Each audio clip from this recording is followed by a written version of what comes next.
cost of feeding, let's just talk about one pair. Most Teamsters have at least 2 pair, some 3.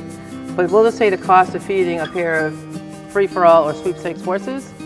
Just tell us a little bit about the cost of feeding them during pulling season and even off the season. It doesn't include all the equipment and the vet bills and all that, but just to feed them during pulling season is $200 to $300 a week to feed the pair of horses. In the winter time, the off season when they're in the field, maybe only $150 a week to feed the pair. That's one pair. That's one pair of horses. One pair of horses just for their feed. Just for the feed. And you know, they require vitamins and stuff just like any athlete would, you know. And so conditioning these big boys, obviously you just don't go out in the pasture and grab them and start working them because you'll sore them up.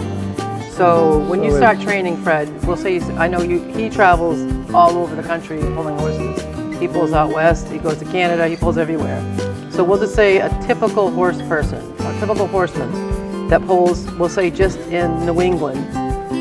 When do they start training? How do you train? You usually start in April and at least train them 2 to 3 months before you go to a pull. 3 to 4 hours a day. Some guys put on more miles, some guys more loads. Myself, I put on a few miles and put some miles on a big load too, but it's 3 or 4 hours a day that you spend training them and cleaning them after, before. Yeah, because you have to cool them down. They're not like an ox. Like I remember we go out with our cattle and we'll just take them from the barn, hook them onto a load.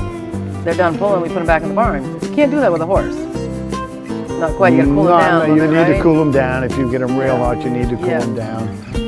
If they aren't in condition, you need to cool them down anymore. That's part of the reason to have them in good condition, then they don't get hurt. That's part of the reason we work them the way we do. Nobody wants to buy them and then have them get hurt. We like our animals, we don't want them hurt, but also the expense of replacing them or repairing them. If you buy the collar that you think is the nearest fit for the horse, and then by putting on these steel hames, you can put a bend into them to custom fit the horse, to make it a custom fit collar and hames for him, so he'd be more comfortable to do his job. Chippy.